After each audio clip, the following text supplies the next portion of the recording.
The rain had just started when the patrol car slid to a stop, red and blue lights washing over the sidewalk like a verdict already decided. A single man stood there, coat damp, hands visible, posture calm. His name was Daniel Mercer, and in that moment, none of that mattered. What mattered was that he had been chosen. The officer stepped out slowly, hand resting near his belt, eyes already narrowed. The body camera blinked to life. A phone across the street was raised, its lens steady. The city kept moving, unaware that a small injustice was about to become very loud. Daniel spoke first, polite, measured, asking why he was being stopped. The answer came sharp and thin. Suspicion. Tone. Attitude. Words used to justify almost anything. The officer circled him, inspecting, performing authority for an invisible audience. Daniel did not resist. He did not argue. He waited. Rain streaked down the cruiser windshield. The officer's voice grew louder, not because Daniel had done anything, but because silence made power feel weak. Papers were demanded, then dismissed. Questions were repeated, then ignored. A command followed that made no sense, then another that contradicted it. Daniel complied anyway. A second cruiser arrived. Then a third. The sidewalk felt smaller. Bystanders slowed. Phones rose. Someone whispered that this didn't look right. Someone else whispered that it never does at first. The officer decided Daniel's calm was defiance. He decided his stillness was a challenge. He decided, without evidence, that this man needed to be taught something. The words, "for your safety," were spoken, hollow and rehearsed. Daniel was told to turn around. Metal cuffs closed around his wrists, too tight, deliberate. The click echoed louder than the rain. Daniel winced but said nothing. Pain, like dignity, was being applied on purpose. The officer leaned close, voice low, reminding him who controlled the night. Across the street, the phone kept recording. A woman's voice murmured the time, the location. Another man asked for badge numbers. The officer ignored them all. Authority does not like witnesses. Daniel was guided toward the cruiser, head lowered not in shame, but in calculation. He noticed the camera angles. He noticed the witnesses. He noticed the words being used, the procedures being skipped. He noticed everything. Inside the car, the door shut hard. The rain blurred the window. Daniel breathed slowly, steadying himself. He had seen this before, not as a victim, but as a case study. Tonight, the injustice was small enough to dismiss, familiar enough to excuse. That was the danger. The officer spoke into his radio, framing the story before it could be told by anyone else. Suspicious behavior. Non-compliance. Standard phrases, ready-made conclusions. The narrative was being built in real time. Daniel closed his eyes briefly, then opened them. The city lights reflected back at him, fractured but bright. Somewhere, servers were already receiving footage. Somewhere, time stamps were locking into place. Somewhere, rules were being broken quietly. This was supposed to end quickly. A warning. A charge. A night wasted. That was the expectation. What no one on that sidewalk knew was that Daniel Mercer had spent his career inside these systems, studying how power moves when it thinks no one is watching. Tonight, it was being watched from every angle. The rain kept falling. The cameras kept rolling. And the first mistake had already been made. The moment lingered, suspended, as procedure drifted from policy, and confidence turned careless. In that narrow gap between routine and overreach, the story quietly took its first irreversible step forward. No one could stop it. At the station, fluorescent lights hummed overhead, flattening time and draining color from everything they touched. Daniel was led through a side entrance, past desks that did not look up, into a room designed to feel smaller than it was. The cuffs stayed on longer than necessary. No explanation was offered. The officer who brought him in filled the silence with paperwork sounds, sliding forms, tapping keys, never meeting Daniel's eyes. Another officer leaned against the wall, arms crossed, watching like entertainment. The body camera was turned just enough to miss faces, just enough to blur responsibility. Questions began without preamble. Where were you going? Why were you there? Who do you work for? Each answer was acknowledged with a pause, then rewritten aloud in a way that sounded worse. Calm became evasive. Precise became suspicious. Silence became guilt. Daniel asked for the reason for his detention. The response came delayed, annoyed, as if the question itself were improper. Disorderly conduct was mentioned, then resisting, then officer discretion. The words shifted, searching for weight. A supervisor entered, not to de-escalate, but to validate what had already been decided. He skimmed the report, nodded once, and added his name like a stamp. Authority prefers agreement to accuracy. The cuffs were tightened again. Outside the room, voices rose briefly. Someone was asking why a compliant man had been taken in. Someone else mentioned a video already spreading. The door closed. The sound was cut off. Inside, procedure resumed its slow grind. Daniel felt the familiar pressure of systems closing ranks. This was escalation by accumulation, not by force. Small denials stacking into something heavier. A phone call delayed. A request ignored. Time stretched. Deliberately, they left him alone for 40 minutes. No clock. No update. Just the hum of lights and the faint echo of boots in the hall. This was not about processing. It was about wearing him down. When they returned, the tone had shifted. Polite, almost friendly. The officer suggested that things could go easier with cooperation.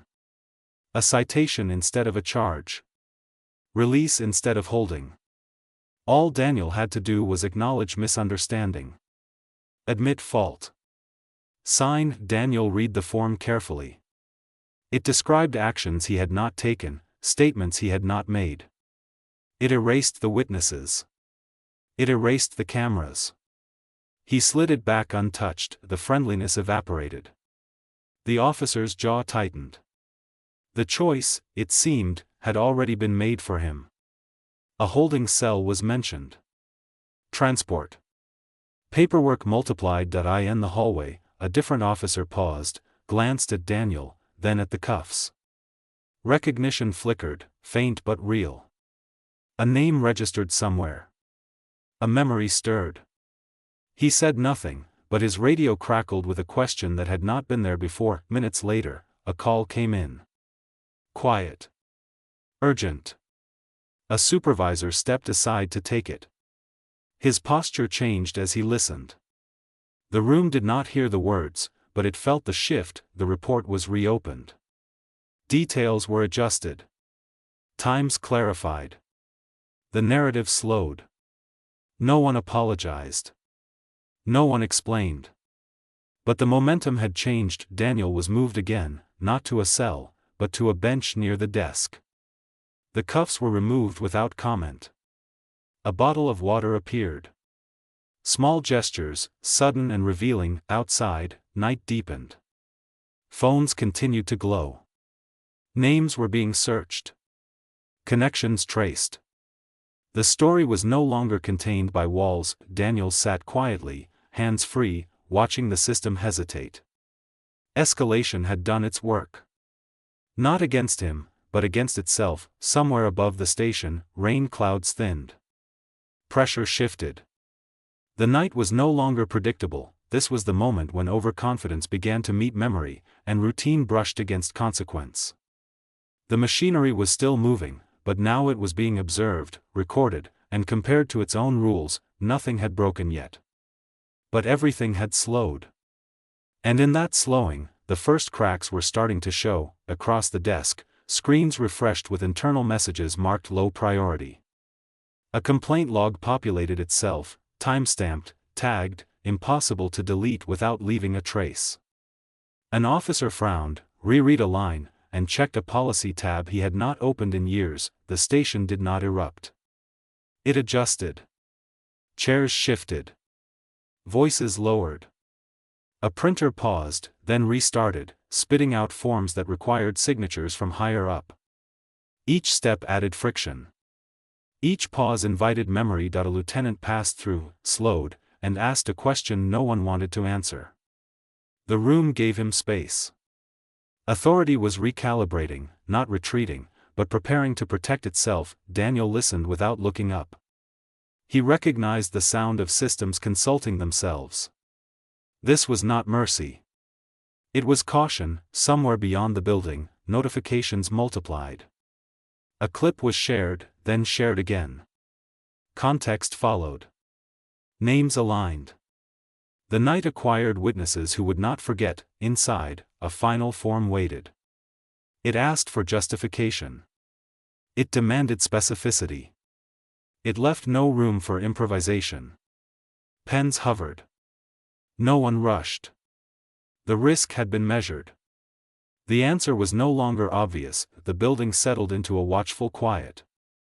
Not peace, but awareness. Every action now carried weight. Every delay signaled caution. Escalation had reached its limit. What came next would not be louder. It would be cleaner, slower, and far harder to undo.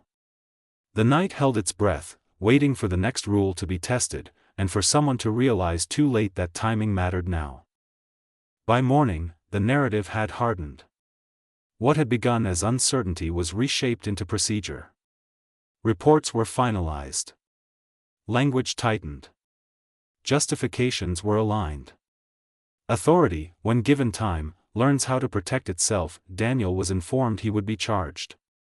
The words were delivered calmly, almost kindly, as if this were an administrative courtesy. Disorderly conduct. Failure to comply. The phrases sat neatly on the page, detached from the night that had produced them. The officer explained that everything had been done by the book. The book, however, had been selectively read. Daniel requested the body camera footage. He asked for the incident report numbers. He asked for the names of the officers present. Each request was acknowledged, then delayed. Systems were suddenly busy. Terminals needed authorization. Supervisors were unavailable. A public defender was assigned, overworked and cautious. She skimmed the charges, glanced at Daniel, and advised compliance. These cases rarely went anywhere, she said. Best not to fight. Best to move on. The system relied on that advice. Outside the station, the video continued to circulate. Short clips, then longer ones. Witness statements appeared in comment threads. Time stamps were compared. The footage did not match the report. The discrepancy was noted, then dismissed by those with badges. Internally, a different process unfolded. Emails marked routine were forwarded with care. A captain reviewed the file, not for truth, but for exposure. The question was no longer whether the stop had been justified. It was whether it could be defended. The officer who initiated the stop was instructed to add detail. He complied, embellishing where memory allowed. Another officer corroborated, loosely. Consistency mattered more than accuracy. Authority misuses its power most efficiently when it shares it. Daniel was released mid-morning with a court date and a warning not to discuss the incident. The warning carried no legal weight, but it was delivered with confidence. He nodded, thanked them, and walked out. The city looked different in daylight. Ordinary. Forgiving. The kind of place where small injustices disappear if you let them. Daniel did not let this one go. Within hours, a formal complaint was filed. It cited policy sections, not emotions. It referenced procedures, not feelings. It requested preservation of evidence, not apologies. The language was precise. The tone was calm, the response was swift and dismissive. The complaint was logged, assigned a number, and categorized as low priority. An internal review was promised. No timeline was given. This was authority misusing patience as a shield. Behind closed doors, the officers involved were briefed. Stick to the report. Avoid specifics. Refer questions upward. The union representative was present, nodding along. This was familiar ground. At the arraignment, the prosecutor glanced at the file and saw an easy win. Minor charges. Cooperative defendant. Likely plea. She did not watch the videos. She did not need to. The system had already told her what to think. Daniel pleaded not guilty. The courtroom barely noticed. Weeks passed. Motions were filed. Evidence requests were met with partial compliance. Body camera footage arrived late, missing segments. Audio dropped out at convenient moments. The explanation cited technical error. Witness lists were challenged. Bystanders were deemed unreliable. Phones were dismissed as biased. Authority leaned on its own credibility. Assuming it was still intact, the officer testified at a preliminary hearing, voice steady, eyes forward. He described a tense situation, a non-compliant subject, a necessary response. The judge listened, nodding occasionally. This, too, was routine. Then Daniel's attorney asked about the order of commands. The timing. The overlap. The officer hesitated, just long enough to be noticed. A small inconsistency surfaced, then another. Nothing dramatic.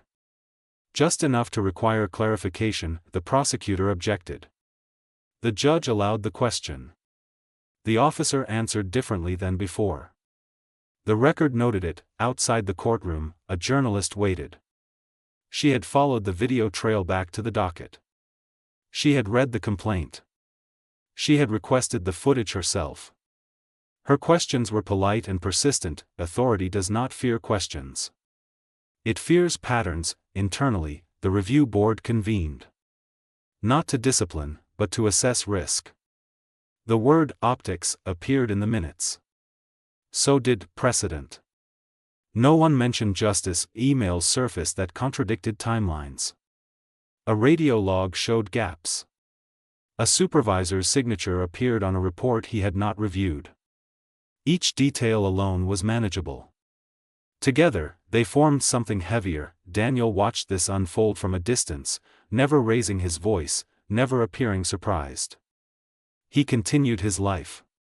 He met deadlines. He attended hearings. He let the system continue misusing its authority, confident that it would document its own failure. The misuse became more aggressive. A motion was filed to dismiss the complaint as frivolous. A warning was issued about potential countercharges. The message was clear: stop pushing. Daniel did not stop. He requested a public records audit. He filed supplemental motions. He shared nothing publicly, letting others do that for him. The story grew without his participation. That made it harder to control. The officers involved began to feel it. Not guilt, but exposure. Their names appeared online, attached to policy violations. Their supervisors received calls. The department's inbox filled. Authority responded as it always does under pressure. It closed ranks tighter. Statements were standardized. Talking points circulated.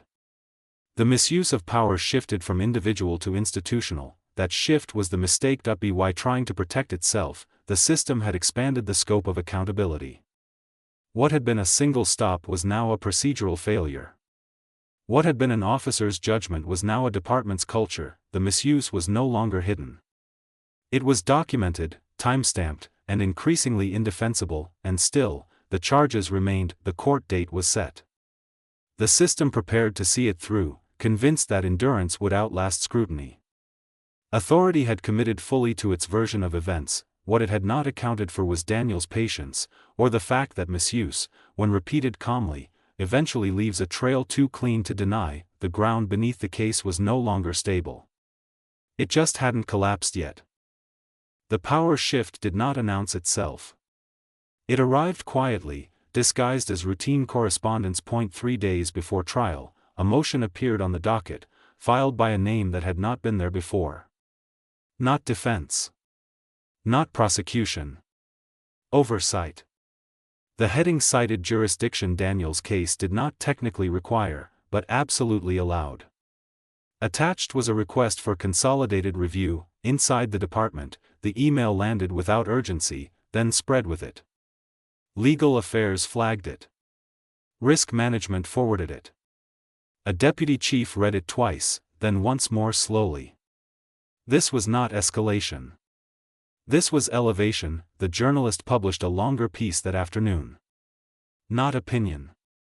Documentation. Side-by-side timelines. Report language compared against footage. Audio gaps mapped against radio logs. No accusations. Just alignment.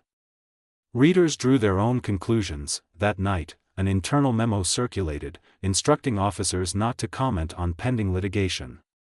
It cited policy, not fear. Still, voices lowered. Desks closed early. The building stayed lit longer than usual. Daniel received a call from his attorney. Her tone had changed. Less caution. More precision. She said another firm had reached out, offering support. Pro bono. Specialized. Civil rights litigation. She had accepted. At the same time, the prosecutor received a notice of evidentiary concern from a judge not assigned to the case. It requested clarification on missing footage. The wording was careful. The implication was not, the officer who initiated the stop was called into a meeting. Not disciplinary. Preparatory. He was asked to walk through his report again. Slowly. He did. When asked about command order, he paused. When asked about cuff timing, he guessed. Someone wrote it down. A union representative cleared his throat and suggested a break. The break lasted longer than planned. Phones vibrated. One officer stepped out to take a call and did not return immediately. When he did, his face had lost its color. He asked who else had access to the body camera server. Across town, an independent analyst posted a thread explaining how metadata works. No names. Just process. It went viral among people who understood systems. The next morning, the department issued a statement reaffirming its commitment to transparency. The language was familiar. The timing was not. At the courthouse, the judge opened the session by asking whether both parties were prepared to address evidentiary inconsistencies. The prosecutor asked for a continuance. The defense did not object. In the hallway, Daniel stood quietly as attorneys moved around him with new urgency. A man in a gray suit approached, introduced himself, and handed over a card bearing a seal that did not belong to the city. Oversight does not argue. It observes. That afternoon, a preservation order was issued. Servers were locked. Logs frozen.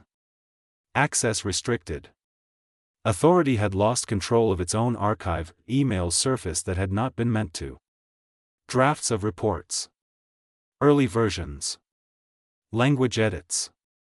A timestamp revealed a revision made after the video had gone public. The revision was subtle. The implication was not, the officer was placed on administrative leave pending review. The wording emphasized neutrality. The effect was unmistakable. Power was no longer flowing in one direction. The department's legal counsel advised re-evaluation of the case. The prosecutor requested a meeting. The charges were no longer described as straightforward. Daniel sat through it all without comment. He did not posture. He did not celebrate. He watched authority encounter a structure it could not command. When the motion to dismiss was filed, it cited interests of justice. No apology. No admission. But the case against Daniel was gone. The room did not applaud. It recalculated. What followed was not relief, but inversion. Subpoenas reversed direction. Officers were now subjects. Reports were now exhibits. Silence was no longer protection. A supervisor resigned quietly. Another was reassigned. The officer at the center of the stop retained his badge, but not his certainty. Every action he had taken now lived outside his control. The power reveal was complete not because someone shouted it, but because authority had been forced to obey rules it usually enforced on others, Daniel walked out of the courthouse into clean daylight. No cameras rushed him. No statements were given. The reversal did not need witnesses. Behind him, the system adjusted its posture, aware now that it had been seen clearly, measured accurately, and found wanting. The next phase would not be dramatic, that it would be thorough. The consequences did not arrive as punishment. They arrived as process. Within a week, formal notices were issued. Not press releases. Not headlines. Internal documents, written in careful language, outlining obligations. Compliance reviews. Mandatory interviews. Scope expansion. Each notice referenced policy, not outrage. Each one carried deadlines. The officer at the center of the stop was interviewed first. Not aggressively. Methodically. He was asked to recount the night again, this time with access to his own footage, radio logs, and reports displayed side by side. He spoke more slowly now. He corrected himself. Then corrected the correction. The record reflected everything. Supervisors followed. They explained approval chains. Signature authority. Review standards. Why a report had been finalized without footage review.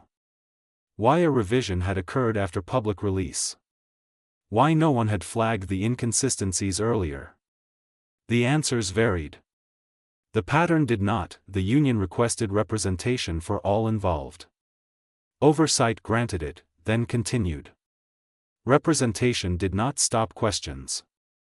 It only ensured they were answered on record. Daniel was notified of his status as a material witness.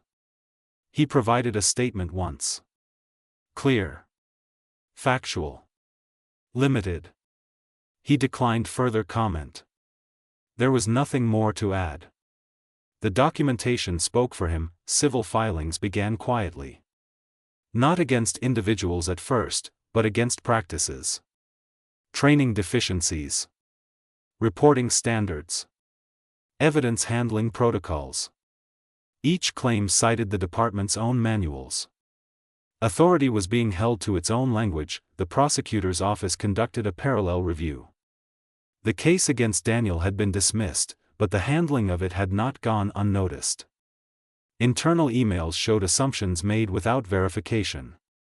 Decisions taken on trust rather than review. A memo was circulated reminding staff of disclosure obligations. It was framed as guidance. It functioned as warning. Media coverage expanded, then stabilized. The story was no longer about a stop. It was about a system correcting itself under observation. That made it harder to dismiss as isolated. The officer remained on administrative leave. Weeks passed. His name stopped appearing on schedules. His badge was logged out. He was instructed not to contact colleagues regarding the investigation. The instruction was explicit. 2 Supervisors received formal reprimands. The language cited failure to supervise, not intent. One accepted it. The other contested. A hearing was scheduled. Budget meetings were delayed. Grant applications paused. External auditors requested access. The cost of the incident began to register, not emotionally, but financially. That was when urgency sharpened. Training officers were pulled into review sessions. Scenarios were replayed. Policies reread. Questions asked that had not been asked before. Why do we phrase commands this way? Why do we document after, not during? Why do we assume credibility instead of verifying it? Discipline followed structure. The officer was cleared of criminal wrongdoing, but found in violation of multiple departmental policies. Excessive restraint duration. Improper command sequencing. Inaccurate reporting. The findings were precise. The penalties were incremental. He was suspended without pay. Mandatory retraining was ordered. His eligibility for specialized units was revoked. Promotion was deferred indefinitely. The language avoided drama. The impact did not. A supervisor was demoted. Another was reassigned to administrative duty. A captain announced early retirement. Each move was justified separately. Together, they marked a shift. Daniel received notice of settlement discussions. He authorized his attorneys to proceed without him present. The terms were not public.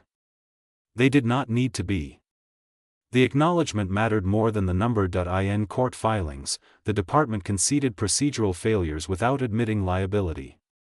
It was a familiar stance. This time, it was accompanied by commitments.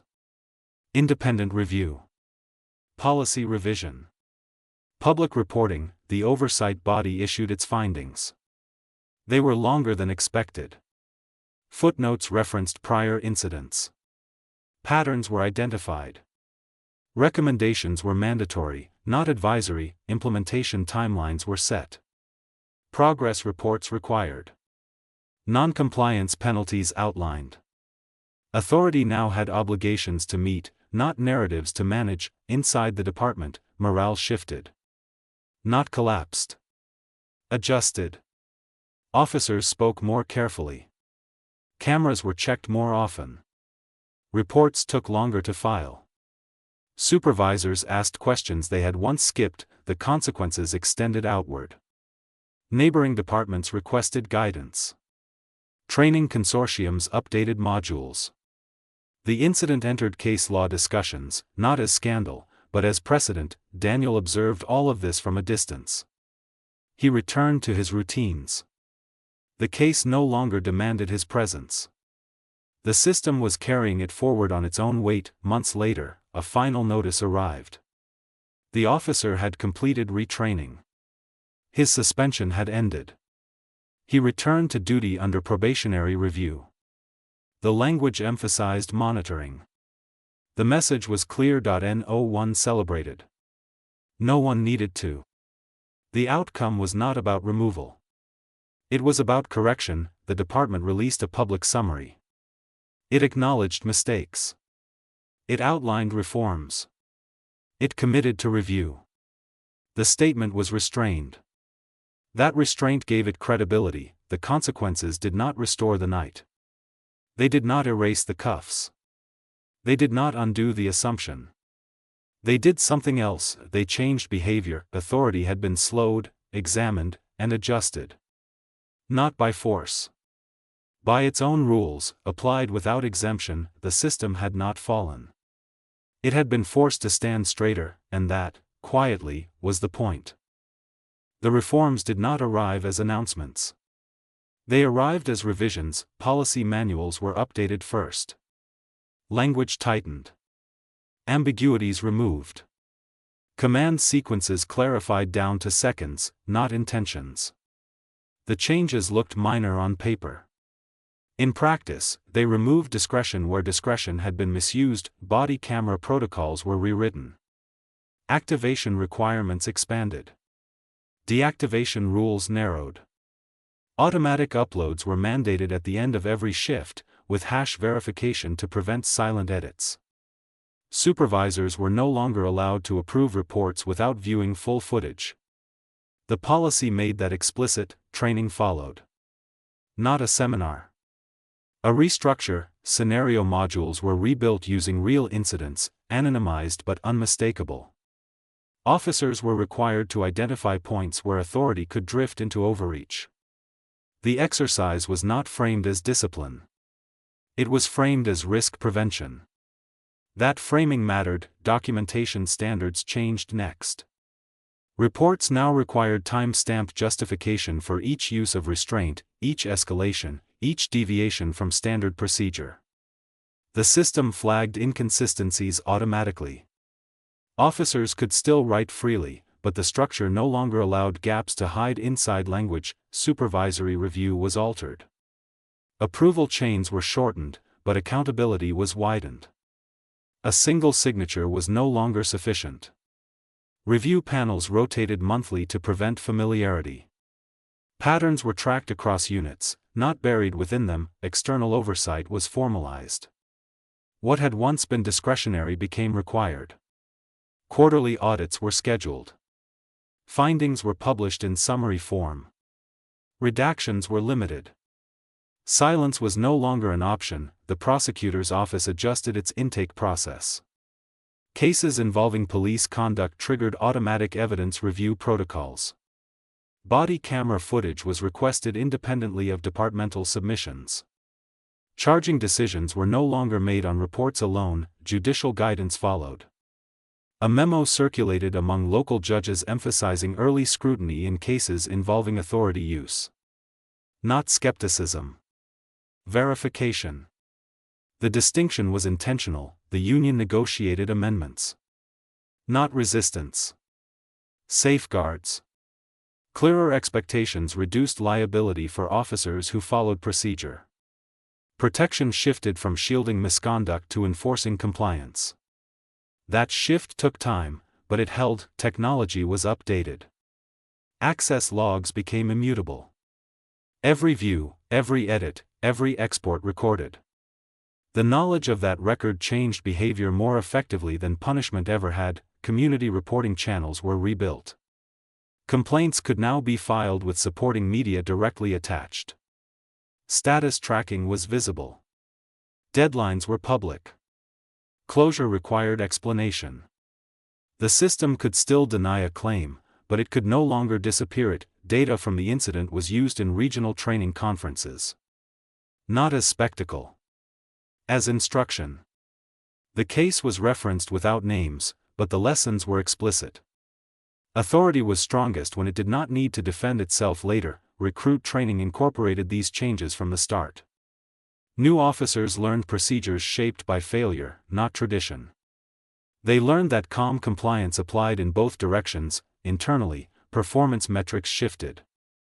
Stops were evaluated not by volume, but by procedural adherence. Promotions required clean documentation histories. Leadership roles demanded audit literacy. The department's annual report reflected the changes. Fewer discretionary stops. Fewer complaints sustained, but more investigated fully. Resolution times shortened. Transparency increased. Trust moved slowly, but measurably. Daniel's name did not appear in any of it. That was intentional. Reform does not require a protagonist. It requires a reference point. The incident became that point. Quietly cited. Frequently remembered. Rarely discussed aloud. Systems adapt best when memory is institutional, not emotional. Months later, a new stop occurred. Similar conditions. Similar setting. Different outcome. Commands were clear. Documentation immediate. Release uneventful. No footage went viral.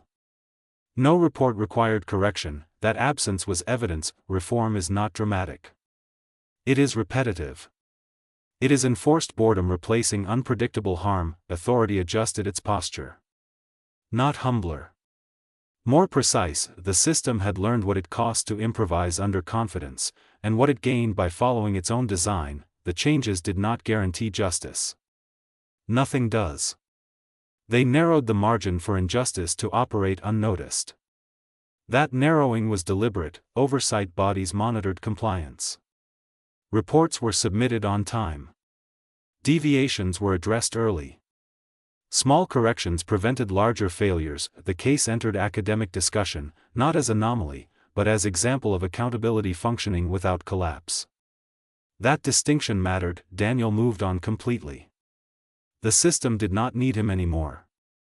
It had absorbed the lesson and embedded it where it belonged. Reform was no longer a response. It was routine, and routine, when built correctly, is how accountability lasts.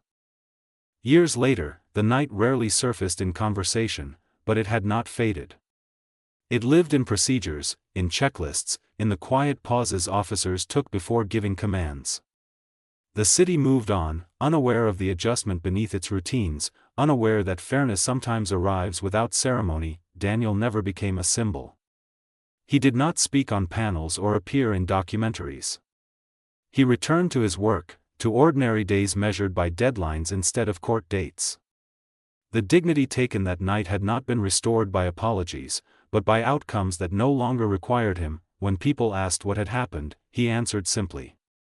The system worked, eventually.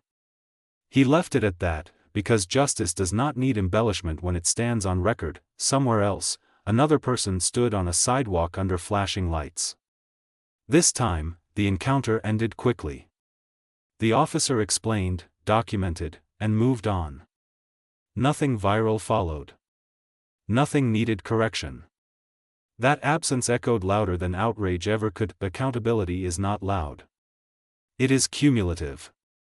It is the quiet knowledge, shared across institutions, that actions leave trails, and trails are followed. It is authority remembering that its power survives only when restrained by its own rules. This story ends without triumph music or raised voices. It ends with systems doing what they claim to do, and with individuals no longer required to prove their worth under suspicion. If this moment resonated, let it sharpen attention rather than anger. Notice how rules are applied. Notice when calm persistence changes outcomes. Notice how documentation becomes protection. Justice is not a single victory. It is a practice, repeated until it becomes habit. And habits, once set, shape nights that never make headlines. The rain falls somewhere again. Cameras activate. Procedures hold. And because they do, a line is not crossed. That is how reform survives, that is how accountability lasts. Carry this forward quietly. Expect records. Expect explanations. Expect restraint where confidence once ruled. Support oversight, transparency, and patience, even when outcomes arrive slowly. Accountability rarely feels dramatic while it is working, but its presence is unmistakable in the calm it leaves behind. When power hesitates before acting, when procedure outruns impulse, when dignity is preserved without spectacle, the work is being done. Remember that, and demand nothing less. Always insist on fairness applied evenly, quietly, and without exception, so systems remain worthy of the trust they are given.